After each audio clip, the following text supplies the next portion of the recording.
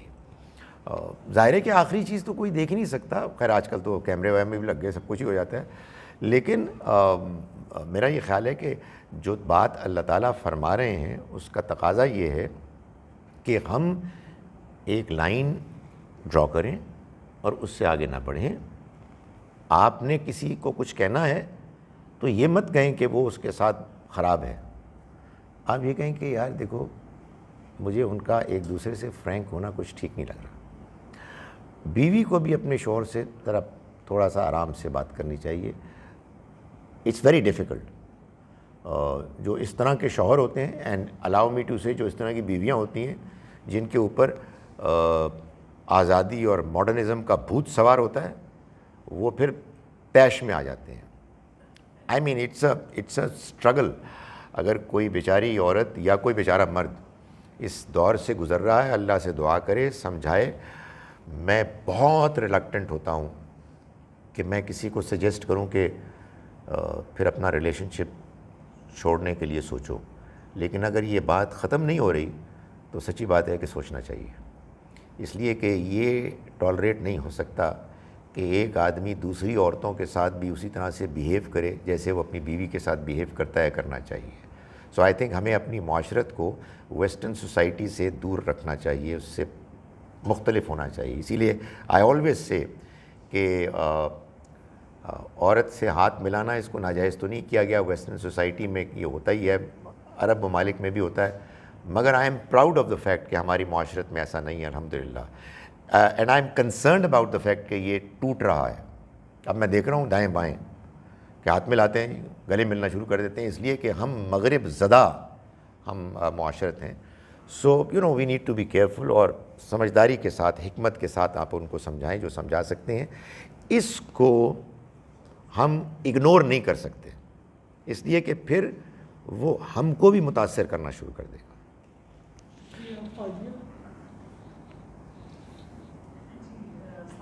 میرا کوشچن یہ ہے کہ جیسے آپ نے بتایا کہ ڈائیورس کا ویسے ٹاپک شام کو انشاءاللہ ڈسکس ہوگا، لیکن آج جیسے آپ نے بتایا کہ ریفارم ہوتا ہے، آدمی ہوتا ہے، تو قرآن شریف میں کہیں آیا ہوا ہے کہ صرف آدمی کو حق ہے ڈائیورس دینے کا؟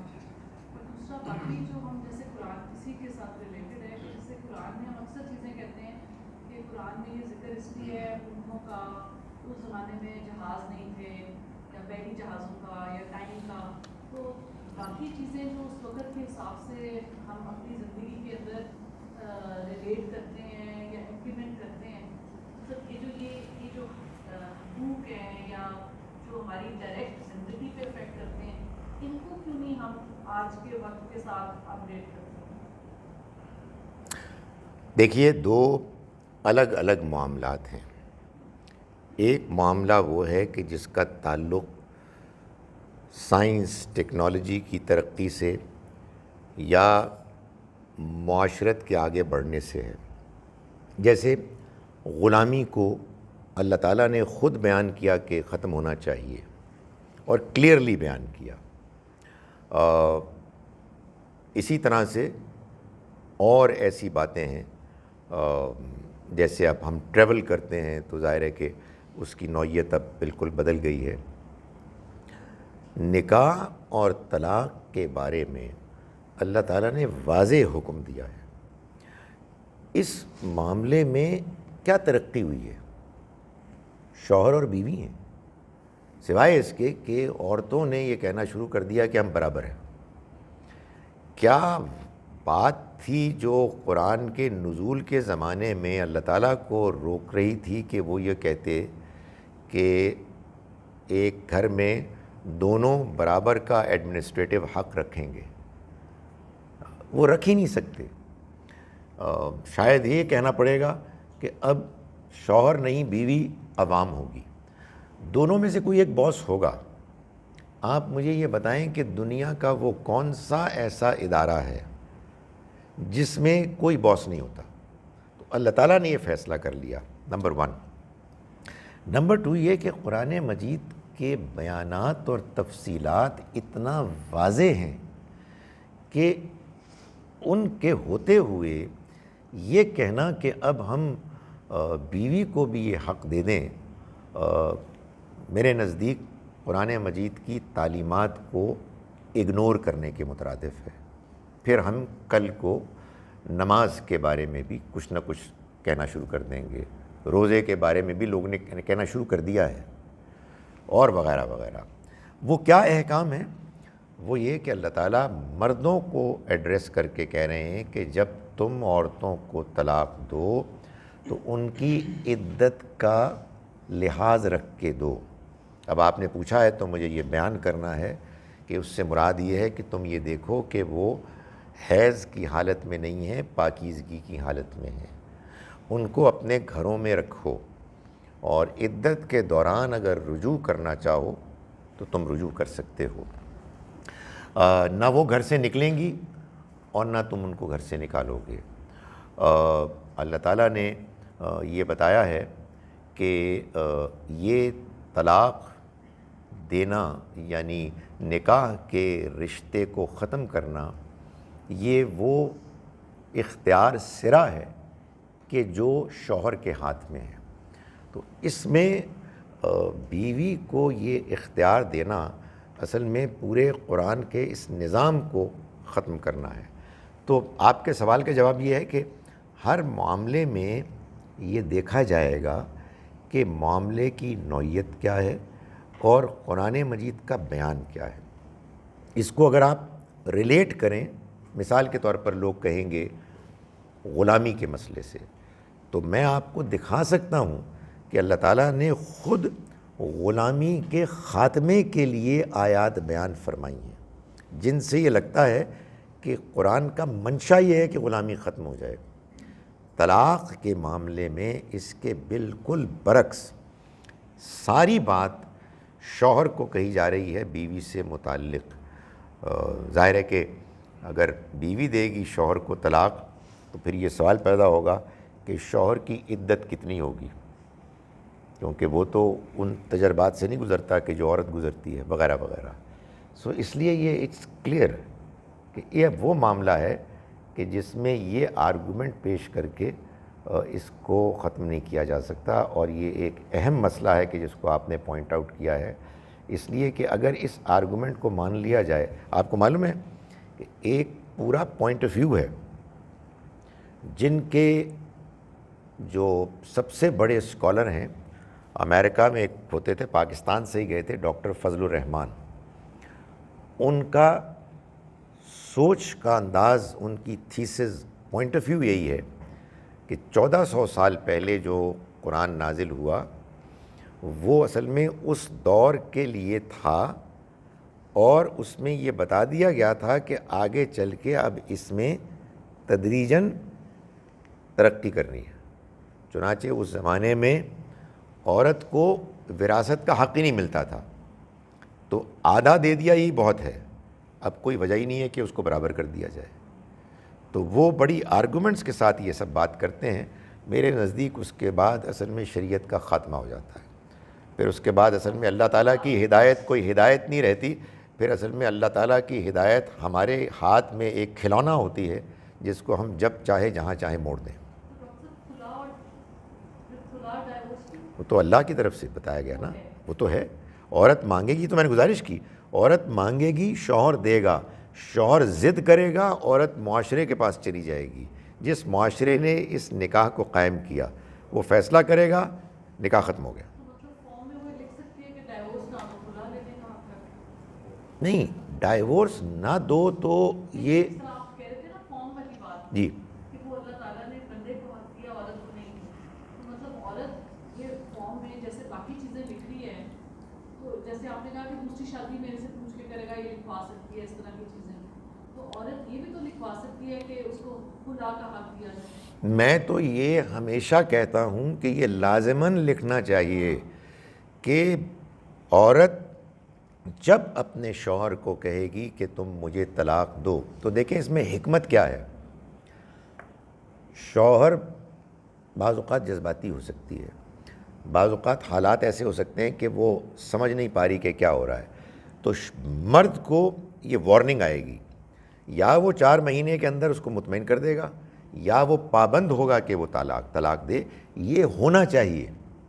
لیکن یہ کہ جب چاہے بیوی صاحبہ چاہیں وہ اپنے آپ کو طلاق دے دیں، یہ نہیں، یہ دین کے بیان کے خلاف ہے.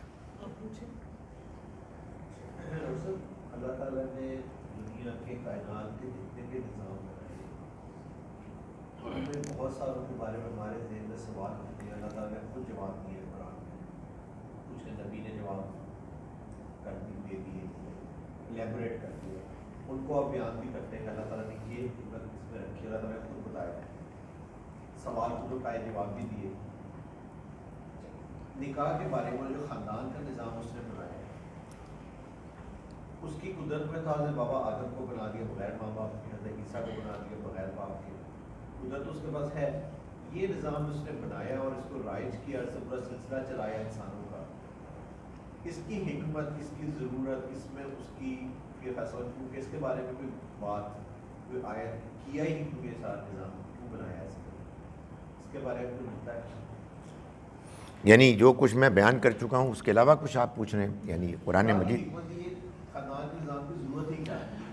دیکھیں، اس دنیا کو اللہ تعالیٰ نے ایک امتحان کی جگہ بنانا تھا. اس دنیا کو اللہ تعالیٰ نے ایسے بنانا تھا کہ بچے نے ماں کے پیٹ میں مراحل سے گزر کے پیدا ہونا تھا، اور کئی برس تک کمزور، ناتواں، منحصر، ڈیپینڈنٹ ہونا تھا. پھر جوان ہونا تھا، پھر ان نوجوان والدین کو بوڑھا ہونا تھا، اور اس بچے کو جوان ہونا تھا، اور جو انہوں نے دیکھ بھال کی اب اس نے ان کی دیکھ بھال کرنی تھی. اس نے یہ نظام بنایا آزمائش کے لیے تاکہ لوگ دیکھیں، اس سے سیکھیں اور یہ جانیں کہ یہ دنیا کی زندگی ایسے چلے گی، ایسے پروسیڈ کرے گی. ہم کو جس طرح سے اللہ نے بنایا ہے اس میں اس نے ہمیں عقل دے کے، ہمارے تجربات سے گزار کے ہمیں یہ سکھایا ہے کہ ہمیں زندگی میں جینا ہے. دوسروں کے جو حقوق ہم پر عائد ہوتے ہیں ان کو ادا کرنا ہے، اور ظاہر ہے کہ دوسروں کو بھی یہ بتایا ہے کہ ان کی طرف سے جو ذمہ داریاں ان کی ہیں انہیں پورا کرنا ہے. تو ہم اس دنیا میں آئے ہی جس آزمائش میں ہیں وہ 2 طرح کی ہیں، ایک انسانوں کے ساتھ تعلقات کی اور ایک اللہ کے ساتھ تعلق کی. تو اللہ کے ساتھ تعلق تو ہمارا عبادت کا، شکر گزاری کا ہے. بندوں کے ساتھ جو تعلق ہے اس میں ان کے حقوق کو ادا کرنا ہے. یہ حقوق کیا ہیں؟ یہ آپ کو زندگی کے تجربات سے ان کا احساس ہوتا ہے، لکھنے سے یاد دہانی ہوتی ہے. اصل چیز یہ ہے کہ جب مثال کے طور پر میں اپنے بچے کو یا اپنے پوتے نواسے کو دیکھتا ہوں کہ وہ پیدا ہونے کے بعد چھوٹے ہیں اور بڑے ہوئے، تو مجھے خیال آئے کہ خدایا میں بھی تو ایسے ہی تھا، میرے والدین نے بھی تو ایسے ہی مجھے پالا پوسا، ان کے حقوق ہیں مجھ پر. تو یہ احساس انسان کے اندر پیدا ہو اور اس احساس کے ساتھ وہ زندگی گزارے ذمہ دارانہ. آبویسلی اس میں بڑی کمپلیکیشنز ہوتی ہیں، یعنی چیزیں عام طور پر آئیڈیل نہیں ہوتی. کہیں والدین آپس میں نہیں ٹھیک رہتے، والدہ رخصت ہو جاتی ہیں پہلے، والد رخصت ہو جاتے ہیں، یا ان میں سے کوئی ان ریزنیبل ہو جاتا ہے. تو اس سادہ انڈرسٹینڈنگ کو پھر وہ کچھ کمپلیکیٹڈ کرتا ہے تاکہ آزمائش رہے، آدمی سوچے سمجھے اور ایک بیلنس اختیار کرے. تو زندگی ایک امتحان ہے، اس کو اس نے اس طرح سے ڈیزائن کیا ہے کہ انسان کو سمجھنے سوچنے کا موقع بھی ملے اور وہ اپنی ذمہ داریوں کو پورا کرے اور اس کے حقوق دوسرے پورا کریں. جی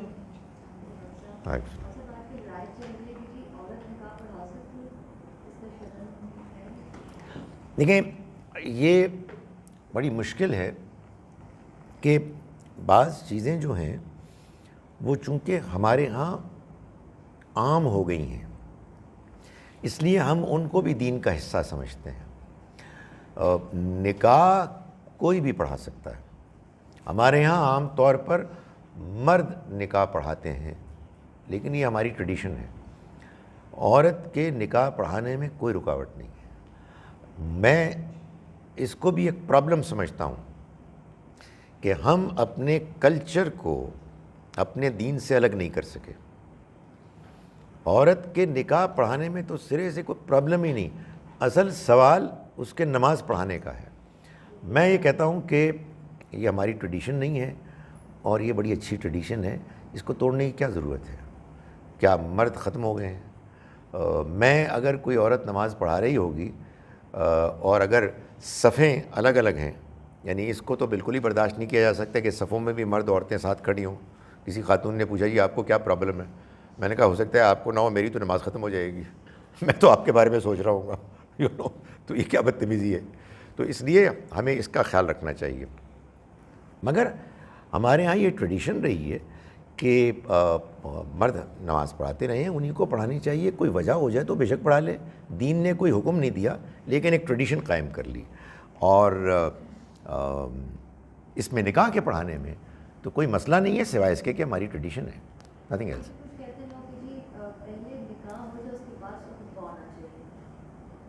نہیں کچھ بھی نہیں. کوئی ترتیب نہیں بیان کی گئی ہے. میں آپ کو یہ بتاؤں کہ ہمارے ہاں ایک بڑی تعداد میں ایسے عظیم الشان لوگ موجود ہیں جو نان ایشوز کو ایشوز بنانے کی صلاحیت رکھتے ہیں اور اصل ایشوز کے بارے میں کوئی دلچسپی نہیں ہوتی. آپ لوگوں تو کبھی اس کا موقع نہیں ملتا. ہم مردوں کو کافی اس کا موقع ملتا ہے کہ ہم قبرستان میں جب دفناتے ہیں تو اللہ اللہ اللہ اللہ، جب قبر تیار ہو رہی ہے تو نعرے لگ رہے ہوتے ہیں، اس طرح نہیں، اس کو یوں کرو بھائی، اس کو ادھر سے پکڑو، تم بھی ساتھ پکڑو. اور یار فار گاڈ سیک یار یہ ہونے تو جو ہو رہا ہے. لیکن نان ایشوز کوئی اس میں کوئی مسئلہ نہیں ہے. آرام سے ہمیں اپنے کام کرنے. سو یہ کوئی ایسی چیز نہیں ہے کہ جس کے بارے میں واویلا مچایا جائے. کوئی بزرگ خاتون ہے، ہمیں معلوم ہے کہ بڑی پڑھی لکھی ہیں، اچھی باتیں کریں گی، بے شک پڑھا دیں، کوئی مسئلہ نہیں. السلام علیکم ڈاکٹر صاحب. وعلیکم السلام.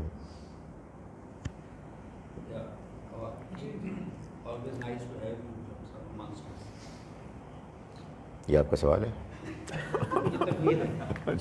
ڈاکٹر صاحب میں نے کلپ دیکھا کل میرا. ڈاکٹر ذاکر صاحب، اچھا. اس سے ایک سوال کسی نے پوچھا امریکہ میں کہ امریکہ سے آیا تھا نیو یارک سے کہ کیا وہ اہل کتاب سے شادی ہو سکتی ہے. اچھا انہوں نے ایک بات کی ڈاکٹر صاحب، انہوں نے کہا ہو سکتی ہے سورہ مائدہ کی 5 آیت میں کہ جی، لیکن انہوں نے جو چیسٹٹی ہے، جس چیسٹ وومن کو ڈیفائن کیا کہ ان کے اسٹیٹسٹک کے مطابق امریکہ کے 90% of the girls they lose their virginity in university life. تو پھر چیسٹ وومن کدھر ہے؟ میں یہ پوچھنا یعنی کامنٹ بھی ہے، پوچھنا بھی چاہ رہا ہوں ڈاکٹر صاحب، اللہ نے جو زانی مرد یا زانی عورت کو سورہ نور میں جو ڈیفائن کیا ہے، جو لائف سٹائل ہے وہ ہے جو انچیسٹ وومن. تو باقی تو یہ چیسٹی کیسی افیکٹ ہوگی پھر اگر وہ اس ایکسپیرئنس سے وہ گزر گئے ہیں؟ یہ دیکھیں گزارش یہ ہے کہ یہ بات میرے بیان میں خطبے میں بھی آئی تھی کہ جس عورت یا جس مرد سے نکاح کرنا حرام ہے، قرآن نے ڈکلیئر کر دیا، اس کے بعد کچھ نہیں ہو سکتا. وہ عورت اور وہ مرد ہے کہ جو زنا کرنے کے جرم میں سزا پا چکے ہیں. اب ان سے نہیں ہو سکتا نکاح، اس لیے کہ اب یہ معاشرے میں معلوم ہو گیا کہ انہوں نے یہ حرکت کی تھی. اب ان کو عزت کا مقام نہیں مل سکتا. اس میں کنڈمنیشن زنا کی ہے. وہ شخص توبہ کر کے اللہ کے ہاں پاکیزہ ہو کے دنیا سے رخصت ہو سکتا ہے. لیکن بہرحال معاشرے میں، یعنی یہ میں آپ کو وارن کر رہا ہوں، معاشرے میں اگر آپ نے کسی ایسے شخص کی عزت کی جو نون ہے زناکاری میں، اس کا ثبوت موجود ہے، تو پر آپ کا معاشرہ تباہ ہو گیا. I am telling you. تو اس لیے خدا کے قانون کو اہمیت دیں، اس کا مذاق نہ اڑائیں. تو اس میں حکمت ہوتی ہے. بعض اوقات آپ کو حکمت نہیں معلوم ہوتی، مگر یہ تو ایک چیز ہے، لیکن ہمیں معلوم ہی نہیں ہے، ہم آثار سے معلوم کر رہے ہیں. تو میں نے ان کے سوال کے جواب میں کہہ دیا کہ بھائی آثار بھی تمیز کے دائرے میں ہونے چاہیے. پتہ ہی نہیں لگ رہا کہ یہ خاتون ان کی بیوی ہیں یا گرل فرینڈ ہیں یا پتہ نہیں کیا ہیں. یہ تو کوئی تمیز ایک مسلمان معاشرے میں عورت اور مرد کے تعلق میں ایک ڈسٹنس ڈیسنسی کا ہونا چاہیے، ورنہ تو کوئی فرق پتہ ہی نہیں لگے گا. لیکن بہرحال ہم کسی پہ الزام نہیں لگا سکتے کہ یہ بہت آگے بڑھ گئے ہیں تو ان کے دونوں زناکاری کے تعلقات ہیں. البتہ اگر کسی نے ماضی میں ایسا کیا ہے اور اس نے توبہ کر لی ہے، اب وہ زانی نہیں رہا. سو اگر ذاکر نائک صاحب یہ کہہ رہے ہیں کہ 90% ایسے ہیں اور ایک عورت یا ایک مرد آ کے کہتی ہے کہ مجھے سمجھ میں آ گئی ہے، تو بالکل ہو سکتا ہے. جو پرابلم ہے وہ یہ ہے کہ ایک آدمی ہے جو اس وقت آپ کے ساتھ نکاح کے تعلق میں ہے اور اس کے ناجائز تعلقات ہیں. یہ نہیں ہو سکتا. یہ بہت کرائسس سے گزرتی ہیں، مجھے معلوم ہے، خواتین خاص طور پر، سم ٹائمز مرد بھی، کہ نکاح کے موقع نہیں معلوم ہوتا، بعد میں چل کے معلوم ہوتا ہے کہ ان کے کوئی ریلیشن شپ ہو گئے. میں ان سے کہتا ہوں جی it's your decision, ideally it should not continue. کہتے ہیں جی بچے ہو گئے میں کیا کروں. بس ٹھیک ہے، اب اللہ سے دعا کریں، اس سے معافی مانگیں، لیکن بہرحال یہ ایک مجبوری کا ریلیشن شپ ہے. آپ کہیں جی کہ آپ کون ہوتے ہیں شک کرنے والے؟ ہم نہیں ہوتے، ہمیں شک نہیں کرنا، لیکن بعض اوقات اٹس ٹو آبویس، اور وہ بھی ڈینائی نہیں کر رہا. سو یہ ایک چیلنج ہوتا ہے، اس کا کیا کیا جائے. اس میں ایک کمتر چیز ہے اور ایک اسٹرانگر برتر چیز ہے. اور برتر چیز یہ ہے کہ اللہ کی بندی یہ کہے میں اللہ کے بھروسے پہ میں اس رشتے کو توڑ رہی ہوں، میرے رب کا حکم یہ ہے کہ میں یہ اس کو کنٹینیو نہ کروں، اس لیے کہ یہ ناجائز ناپاک چیز ہے. مگر بہرحال انسان کی مجبوریاں ہوتی ہیں، اس میں وہ اپنے ایمان کو قائم رکھ سکتی ہے اللہ سے معافی مانگتے ہوئے اور اپنی اس کمزوری کا اظہار کرتے ہوئے. جی لاسٹ کویسچن. السلام علیکم. وعلیکم السلام. اس میں مردوں کے حوالے سے جو خرچ کرنے کی بات ہے، یہ کہ ان کو ایک درجہ فضیلت کی بات کہہ رہے ہیں، ایڈمنسٹریٹو حق جو دیا ہے وہ خرچ کرنے کے حوالے سے بھی ذکر ملتا ہے.